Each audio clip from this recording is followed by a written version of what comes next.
Espírito Santo, nosso clamor nessa tarde é que uma geração se levante como fonte, que uma geração se disponha a fluir nos teus rios, que uma geração se disponha a saciar a sede. Nós pedimos que hoje, Espírito Santo, Tu venha tocar em nossas vidas. O Senhor venha gerar em nós a fome e a sede necessária para um grande mover de avivamento que fluirá de nós para uma geração. Obrigado, Espírito Santo, porque Tu és a pessoa mais importante nesse lugar. E nós já sabemos que o Senhor está aqui, em nome de Cristo Jesus. Graças a Deus, pessoal. Meu nome é Valmer e eu quero te dar as boas-vindas por esse tempo, te dar as boas-vindas para você estar semana após semana seguindo aí o nosso programa. E eu tenho a certeza que Deus vai falar com você hoje mais uma vez. Amém? Queria que você abrisse a sua Bíblia em Jeremias, capítulo 2. Eu quero falar um pouquinho hoje a respeito de ser fonte para uma geração. A gente tem percebido que nesse tempo, Deus tem derramado muito da sua presença, muito do seu amor, muito da sua graça sobre a nossa geração. Mas a grande questão não é o derramar, a grande questão é o que fazer com o derramar.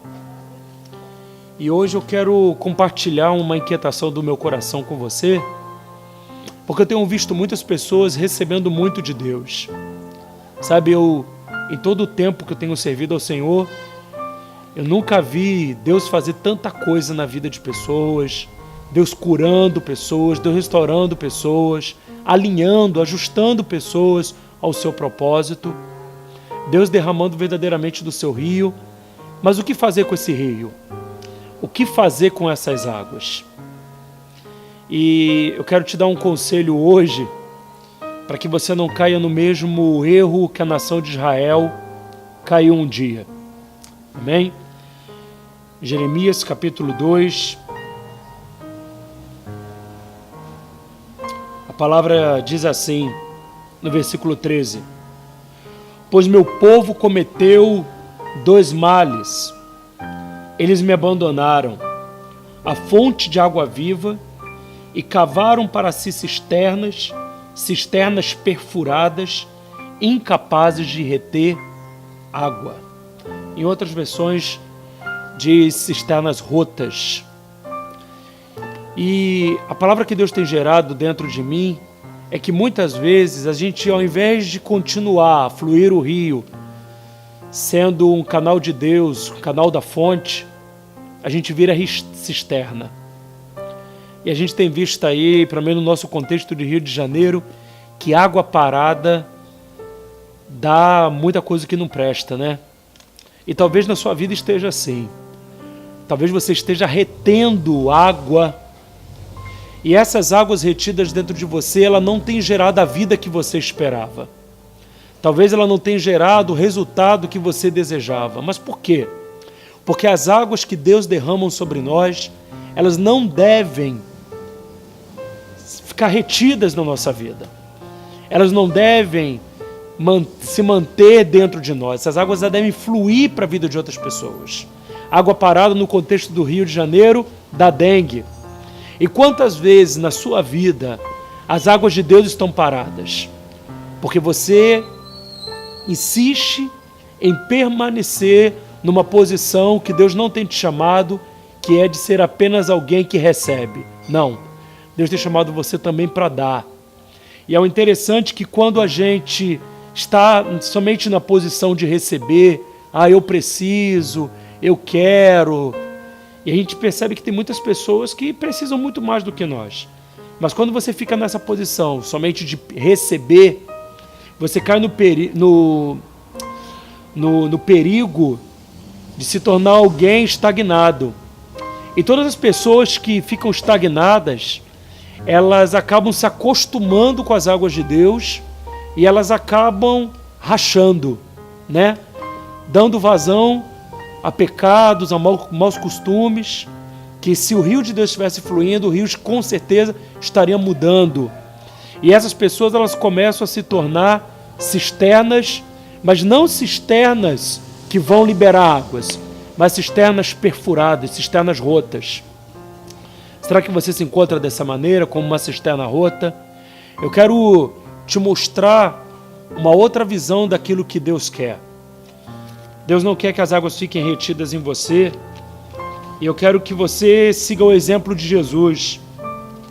Abrindo a sua Bíblia em Hebreus, capítulo 5, a palavra que nos mostra muito claro, aqui no versículo 12, diz assim, no versículo 8, a Bíblia diz assim: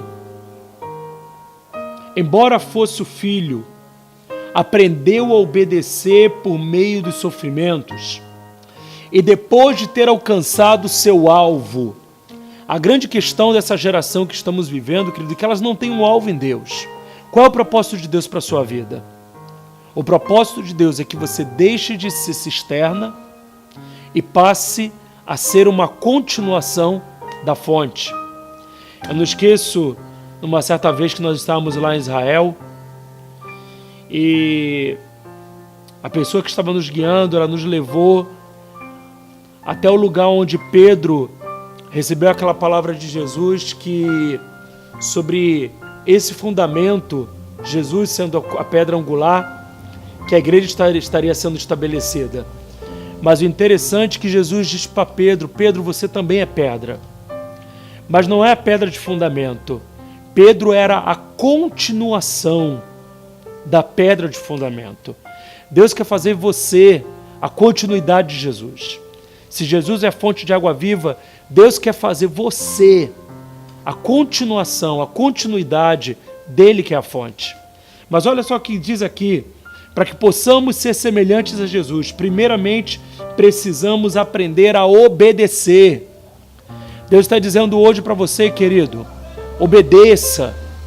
Por mais difícil que seja, por mais complicado que seja, não negocie a obediência. A obediência vai te habilitar a ser fonte. E aqui a Bíblia também diz, no versículo 9, e depois de ter alcançado o seu alvo, tornou-se a fonte da libertação eterna para todos os que lhe obedecem. Quando nós tomamos a decisão de obedecer, quando nós tomamos a decisão de ser um referencial de obediência, o que Deus faz? Deus nos faz fonte para essa geração. E o que é ser fonte? É ser modelo, é ser referência. Talvez você esteja passando por várias situações que você não esteja entendendo nem a metade do que está acontecendo. Deus quer transformar você numa fonte. Deus quer fazer da tua angústia, da tua tristeza, esperança para aqueles que perderam a esperança. Alegria para aqueles que perderam a alegria. Mas você tem que entender que Deus quer usar a sua vida, que Deus quer usar das suas experiências para ser fonte, para alimentar, para saciar o coração de tantas pessoas que estão precisando de uma palavra.